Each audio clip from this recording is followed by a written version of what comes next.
కారులో కల్లోలం మొదలైంది. ఆ కల్లోలం ఏ స్థాయిలో ఉండబోతుంది అని అంటే బీఆర్ఎస్ పార్టీ భవిష్యత్ ఏంటి అనేటువంటి దిశగా అడుగులు వేస్తున్నారు. బీఆర్ఎస్ పార్టీ అసలు ఉంటుందా, ఉండబోతుందా, బీఆర్ఎస్ పార్టీలో ఎటువంటి ప్రకంపనలు రాబోతున్నాయి, ఎవరెవరు ఏ విధమైనటువంటి డైరెక్షన్స్లో ఉండబోతున్నారు అనేటువంటిది కూడా రాబోయే రోజుల్లో ఒక పెద్ద చర్చనీయాంశం కాబోతూ ఉన్నది. అసలు ఈరోజు జరిగినటువంటి పరిణామం తెలుగు రాష్ట్ర రాజకీయాలలో ఒక అతిపెద్ద పరిణామం అని అంటే అందులో బీఆర్ఎస్ పార్టీకి ఇది ఒక పెద్ద సంఘటన. బీఆర్ఎస్ పార్టీకి ఇది ఒక పెద్ద సంఘటన అని అంటే ఒక బీఆర్ఎస్ పార్టీ స్థాపించినటువంటి కేసీఆర్ గారు, ఆ పార్టీలో మొదటి నుంచి నడిచినటువంటి కుమార్తె కవిత గారు, మరి ఆ తండ్రి ఆ కుమార్తెని ఆ పార్టీ నుంచి సస్పెండ్ చేసినంతటితోటి ఆగిపోలేదు. అది రాష్ట్ర వ్యాప్తంగా బీఆర్ఎస్ పార్టీ శ్రేణులు కవిత దిష్టి బొమ్మని దగ్ధం చేసి కాళ్లతో తొక్కి తన్ని చేసినటువంటి దృశ్యాలను చూస్తే అసలు ఏం జరుగుతుంది బీఆర్ఎస్ పార్టీలో అనేటువంటి ఒక అనుమానం, ఒక చర్చ జరుగుతుంది. అంటే మనం చూస్తే పార్టీ నుంచి సస్పెండ్ చేయటం అనేది తెలుగు రాష్ట్ర రాజకీయాల్లో, దాదాపు దేశ రాజకీయాల్లోనే తండ్రి కుమార్తెని పార్టీ నుంచి బహిష్కరించడం అనేటువంటిది, సస్పెండ్ చేయటం అనేటువంటిది ఒక కీలకమైనటువంటి పరిణామం. తెలుగు రాష్ట్రాల్లో ఇంతవరకు జరగలేదు, మొదటిసారి ఇలాంటి పరిణామం చోటు చేసుకుంది. అందుట్లో బీఆర్ఎస్ పార్టీ పెట్టినప్పటి దగ్గర నుంచి తండ్రి దగ్గరే నడుస్తూ, తండ్రి అడుగుజాడల్లో నడుస్తూ, తండ్రితో కలిసి నడుస్తూ రాజకీయంగా ఎదిగినటువంటి కవితని సస్పెండ్ చేశారు.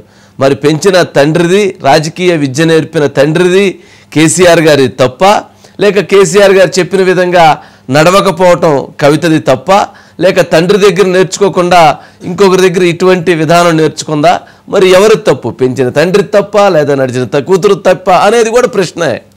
ఎందుకనంటే దీన్ని ఊరక మనం ఏదో పైపైన చూడకూడదు. కొంత లోతుగా రాజకీయ అంశాలని మనం పరిగణలో చూసినప్పుడు ఇది జరిగినటువంటి ఒక పెద్ద సంఘటన. ఈ పెద్ద సంఘటన అంటే పార్టీని సస్పెండ్ చేయడంతో ఆగలేదు, దిష్టి బొమ్మలు దగ్ధం చేయించి ఎక్కడున్న ఫోటోలు తీసేసి వాటిని కాళ్ళతోటి తొక్కి తగలబెట్టి, అంటే జై జై కొట్టినటువంటి చేతులతోటే ఈ రకమైనటువంటి పరిస్థితులు రావటానికి గల కారణం ఏంటి?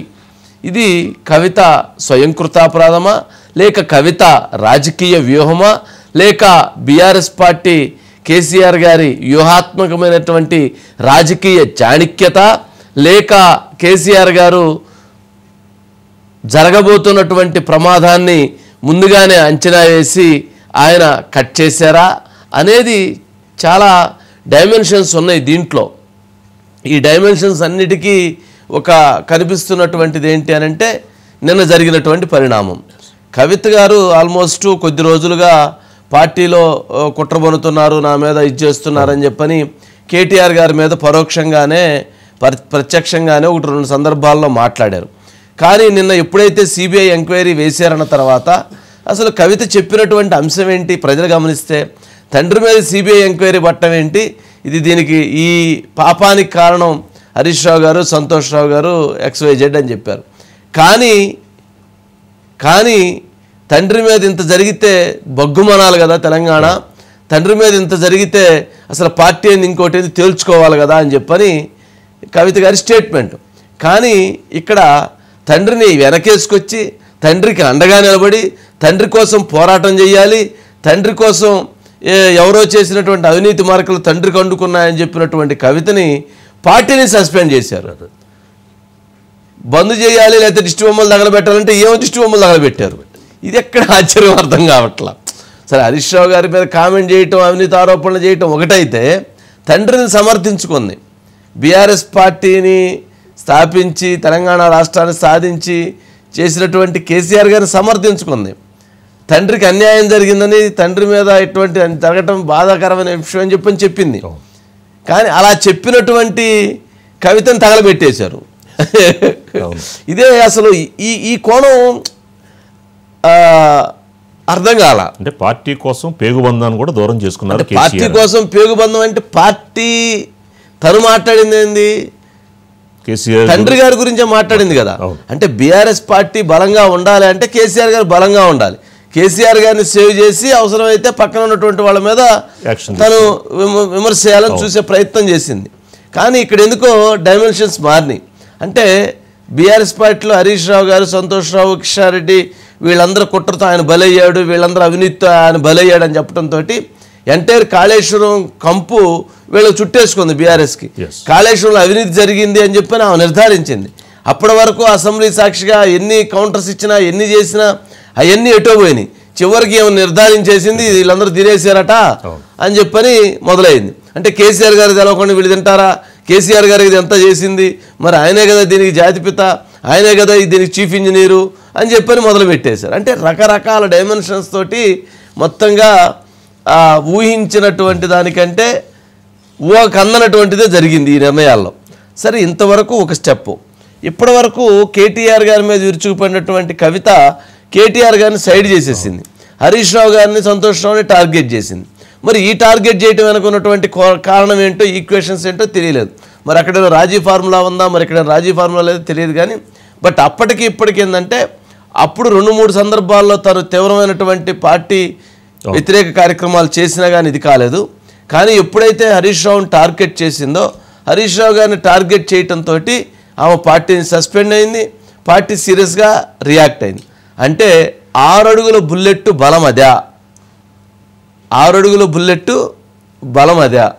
అంటే కేసీఆర్ గారు కొడుకు జోలికి వచ్చినా ఇబ్బంది లేదు కానీ అల్లుడి జోలికి వస్తేనే ఊరుకోను, కుమార్తెనైనా సరే అని చెప్పాడా? అంటే ఈ చెప్పడానికి గల కారణం ఏమై ఉంటుంది, రాజకీయ కారణం ఉండుంటుంది. రాజకీయ కారణం ఏంటి, కేటీఆర్ గారు ఇప్పుడు బలంగా ఉండాలంటే పక్కన హరీష్ రావు గారు బలంగా నిలబడాలి, అప్పుడే బీఆర్ఎస్ పార్టీ నిలబడుతుంది. అలా కాకుండా కేటీఆర్ గారు ఒక్కరి మీద వదిలిపెడితే బీఆర్ఎస్ పార్టీ బలంగా నిలబడదు. హరీష్ రావు గారు లేని బీఆర్ఎస్ పార్టీ చాలా కకావికలం అయిపోతుంది అనేటువంటి భయం కేసీఆర్ గారికి రాజకీయంగా తెలుసు కాబట్టి, ఆయనకి చాలా క్లారిటీ ఉంటుంది కాబట్టి, అందుకని ఆయన ఒక ఆలోచనతో ఉండుండొచ్చు. కాబట్టి అక్కడ స్పేస్ లేదు, అక్కడ రాజకీయంగా స్పేస్ ఆయన అర్థం చేసుకున్నాడు ఏం జరిగిద్దని. అందుకని కుమార్తెని చేసేసారు. సస్పెండ్ చేస్తే పర్లా, దిష్టి బొమ్మల దగ్గర పెట్టించడం, ఫోటోలు తీసేయటం, ఫ్రేములు తీసేయటం, ఇది చూస్తేనే ఎక్కడో చాలా కసి ఉంది పార్టీలో. ఇప్పుడు వాళ్ళు చెప్పినంత మాత్రం నిజంగా వాళ్ళకి ప్రేమ ఉంటే, అభిమానం ఉంటే బీఆర్ఎస్ శ్రేణులకి కవిత గారి మీద అట్లాంటివి చెయ్యరు. అంటే ఆదేశాలు వచ్చి ఉంటాయిలేండి. ఆదేశాలు వచ్చినా కూడా ఆమె పార్టీలో వాళ్ళందరితో పాటు తిరిగింది కదా, వాళ్ళకి ఏదో వాళ్ళ ఆవేశంలో చేసి ఉండొచ్చు, లేకపోతే అక్కడ నిర్ణయాలు చేసి ఉండొచ్చు అని. కానీ వాళ్ళల్లో కూడా అంత కసి ఉందంటే ఆమె పార్టీ పరంగా వాళ్ళు కూడా ఒక వ్యతిరేక భావంతో ఉన్నారనేటువంటిది అర్థమైపోతుంది. సరే, ఏదైనా కానీ ఇది ఈ ఎపిసోడు రేపు కవిత 12 గంటలకి ప్రెస్ కాన్ఫరెన్స్ పెట్టబోతుంది. కవిత చేయబోతున్నటువంటి ప్రసంగంలో ఫస్ట్ పాయింట్ ఏంటంటే, తను బీఆర్ఎస్ పార్టీ ద్వారా ఎమ్మెల్సీగా ఎన్నికయ్యాను కాబట్టి ఆ బీఆర్ఎస్ పార్టీ ద్వారా ఎన్నికైనటువంటి ఎమ్మెల్సీ పదవిని చించి బుట్టలో పడేస్తుంది, అంటే రాజీనామా చేసేస్తుంది. రాజీనామా చేసేసి తను నెక్స్ట్ భవిష్యత్తు కార్యాచరణ సిద్ధమవుతుంది. ఏంటి ఇప్పుడు కవిత ముందు ఉన్నటువంటి భవిష్యత్తు కార్యాచరణ లక్ష్యాలు ఏంటి, ఏమున్నాయి తన ముందు అంటే, ఒకటి నెంబర్ 1 ఏముంది, తను ఒకటి కాంగ్రెస్ పార్టీలో చేరటం, తనకు అనుకూలంగా ఉన్న ఎమ్మెల్యేలతో, అది ఒకటి ప్రచారం జరుగుతుంది, అనుకూలంగా ఎమ్మెల్యేలతో వెళ్ళి చేరాలనుకుంటుందని. కానీ కాంగ్రెస్ పార్టీలో ప్రస్తుతం చేర్చుకునేటువంటి పరిస్థితి కనపడటం లేదు. నెంబర్ 2 బీజేపీలో చేరటం, అటువంటి ఆప్షన్ ఎక్కడ కనపడటం లేదు. అంటే కాంగ్రెస్లో లేదు, బీజేపీలో లేదు. 3 సొంతంగా పార్టీ పెట్టుకోవటం, దీనికి ఒక అవకాశం ఉంది. మరి సొంతంగా పార్టీ పెట్టుకుంటే తెలంగాణ జాగృతి పార్టీ ఇప్పటికే రిజిస్ట్రేషన్ ప్రక్రియ ఇవన్నీ జరుగుతున్నాయి అనేటువంటి చర్చ జరుగుతూ ఉంది. మరి పార్టీ పెట్టుకుంటే ఆమె వైపు నిలబడేది ఎవరు, ఆమెకి అభ్యర్థులు దొరుకుతారా, అసలు నిలబడేటువంటి వ్యక్తులు ఉన్నారా, ఆ బలమైనటువంటి పోటీ ఇచ్చే పరిస్థితి ఉంటుందా, లేక షర్మిల లాగా రాజకీయంగా దెబ్బతింటుందా? అంటే షర్మిల అంటే పదవులు అనుభవించలేదు, కానీ కవిత పదవులు అనుభవించింది. ఎంపీగా చేసింది, ఎమ్మెల్సీగా చేసింది, రాజకీయంగా ఫైట్ చేసింది. తన రాజకీయానికి తిన రాజకీయం చాలా తేడా ఉంది, తను చాలా కష్టపడింది కవిత. మరి అలాంటిది మరి కవిత భవిష్యత్తు ఏమవుతుంది, మరి సొంత పార్టీ పెడితే పార్టీ నడవగలుగుతుందా, నిలబడగలుగుతుందా, ఇది 3వ అంశం. నాలుగో అంశం, ఇక ఈ మూడు కాకపోతే జరిగింది ఏదో జరిగిపోయిందని ఎమ్మెల్సీ పదవి రాజీనామా చేసి పెట్టి తండ్రికి, అన్నకి, హరీష్ రావు గారికి క్షమాపణ చెప్పి, బీఆర్ఎస్ శ్రేణులకు క్షమాపణ చెప్పి, ఇక రాజకీయంగా మాట్లాడకుండా తను వెయిట్ చేసి నేను తప్పు చేశాను, పొరపాటు అయిపోయింది, మీరు పార్టీలోకి ఆహ్వానించినప్పుడే వచ్చి నేను కష్టపడి పనిచేసుకుంటాను అని చెప్పి తను పూర్తిగా అలా ఉంటుందా అని అంటే అది జరిగే పని కాదు. కవిత అలా ఉండే వ్యవహారమే కాదు, ఏదైనా సరే అటో ఇటో తాడో పేడో తేల్చుకునేటువంటి వ్యవహారంగానే ఉంది. కాబట్టి అందుకని 4 ఆప్షన్ లేదు, ఫస్ట్ ఆప్షన్ లేదు, సెకండ్ ఆప్షన్ లేదు, మూడో ఆప్షన్. ఎంతో కొంత ఉంటే మూడో ఆప్షను, ఎంతో కొంత మిగిలితే కొంచెం ఫస్ట్ ఆప్షను. కాంగ్రెస్ పార్టీలో ఇప్పుడు తను జరిగింది ఏదో జరిగిందని చెప్పని ఏదైనా అవకాశానికి కొద్ది ఆప్షన్ ఉందనుకుంటే, నిన్న హరీష్ రావు గారు, సంతోష్ రావు గారు వెనకమాల రేవంత్ రెడ్డి గారు ఉన్నారని చెప్పడంతో అది కూడా బ్రేక్ అయిపోయిందేమో అని అనిపించింది. బట్ అక్కడ కూడా స్పేస్ లేదేమో, చూడాలి. ఏదైనా 4th ఆప్షన్స్లో తనకున్నది అంటే నిజంగా రాజకీయాల్లో తను చేసినటువంటి పోరాటానికి, తను పడినటువంటి కష్టానికి, తను పొలిటికల్గా తను అనుభవించినటువంటి చరిష్మాకి, వీటన్నిటికీ కాంగ్రెస్ వాళ్ళు పిలవాలి. ఆమె దగ్గర నిజంగా ఓట్ బ్యాంక్ ఉంటే, బీజేపీ వాళ్ళు పిలవాలి తన దగ్గర ఓట్ బ్యాంక్ ఉంటే. కానీ నిజంగా ఓట్ బ్యాంక్ ఉంటే బీఆర్ఎస్ సస్పెండ్ చేసి ఉండేది కాదు. అంటే ఏమీ లేదు, అంటే తను ఎక్కడ అంత బలం లేదనేది వాళ్ళు గ్రహించేశారు. అందుకని తను సొంతంగా పార్టీ పెట్టి అంత బలాన్ని క్రోడీకరించుకునేటువంటి పరిస్థితి ఉంటుందా అంటే ఉండదు. మరి ఇన్ని సమీకరణాల నేపథ్యంలో తన రాజకీయ భవిష్యత్తు ఏంటి, తను ఎలా నడవబోతుంది, ఎలా ముందుకు వెళ్ళబోతుంది, తన కార్యాచరణ ఎలా అనేటువంటిది మాత్రం చాలా టఫ్ జాబు. దానికి సంబంధించి చూడాలి ఏం జరిగిద్ది, ఏం జరగబోతుంది అనేటువంటి రాజకీయ సమీకరణాల్లో. సరే, ఏదేమైనప్పటికీ ఇదొక కీలకమైనటువంటి అంశం కవితకు సంబంధించినంత వరకు. ఒకసారి ఆ బైట్స్ ఉన్నట్లుంది, ఒకసారి బైట్స్ ఉంటే ప్లే చేయండి. ఈ మొత్తం కాళేశ్వరం ఎపిసోడ్లో కేసీఆర్ గారికి మరక అంటిందంటే 2-3 వ్యక్తులు కారణం. మాజీ రాజ్యసభ సభ్యుడు ఒకలైతే, హరీష్ రావు గారు ఒకలైతే, మేఘా కృష్ణారెడ్డి గారు ఇంకోరు, మేఘానో బోగానో ఏదో. ఈ పెద్ద పెద్ద కాంట్రాక్టర్లు అందరితో కుమ్మక్కై కేసీఆర్ గారు ప్రజల కోసం ఆలోచన చేస్తే, నీళ్ల కోసం ఆలోచన చేస్తే, వీళ్ళు సొంత వనరుల కోసం, డెవలప్మెంట్ కోసం, ఆస్తులు పెంచుకోవడం కోసం ఆలోచన చేసి ఇవాళ మీ వల్ల రేవంత్ రెడ్డి లాంటి వ్యక్తి, కేసీఆర్ గారి కాలి గోటికి సరిపోని వ్యక్తి, ఆయన నిలబడి కేసీఆర్ గారిని చేయెత్తి చూపించి కేసీఆర్ గారి మీద సిబిఐ ఇవాళ నేను వేస్తా అని చెప్తున్నాడంటే కారణం ఎవరు దీనికి? ఇక్కడ చాలా ఒక కీ పాయింట్ ఉంది. హరీష్ రావు గారిని, సంతోష్ రావు గారిని అన్నారు కాబట్టి కాళేశ్వరం అంటే కేసీఆర్ గారు ఏమన్నా నీళ్లు తేవాలి, కష్టపడాలి, ప్రజలకు మంచి చేయాలని ఆయన తపన పడ్డారంట. వీళ్ళిద్దరూ అలాగే మేఘా కృష్ణారెడ్డి గారు ఏమన్నా కరప్షన్ చేసి వాళ్ళ ఆస్తులు పెంచుకోవడం కోసం వాళ్ళు కరప్షన్ చేశారంట. సరే, హరీష్ రావు గారిని, సంతోష్ రావు గారిని అన్నందుకు కరప్షన్ చేశారని చెప్పని వాళ్ళిద్దరూ కూడా పార్టీ పరంగా వాళ్ళు డెసిషన్ తీసుకున్నారు, సస్పెండ్ చేశారు. మరి ఇప్పుడు కృష్ణారెడ్డి గారిని కూడా తను అంది, కానీ తను కొంచెం మరీ చాలా చులకన భావంతో మాట్లాడిందేమో అని అనుకోవాలి.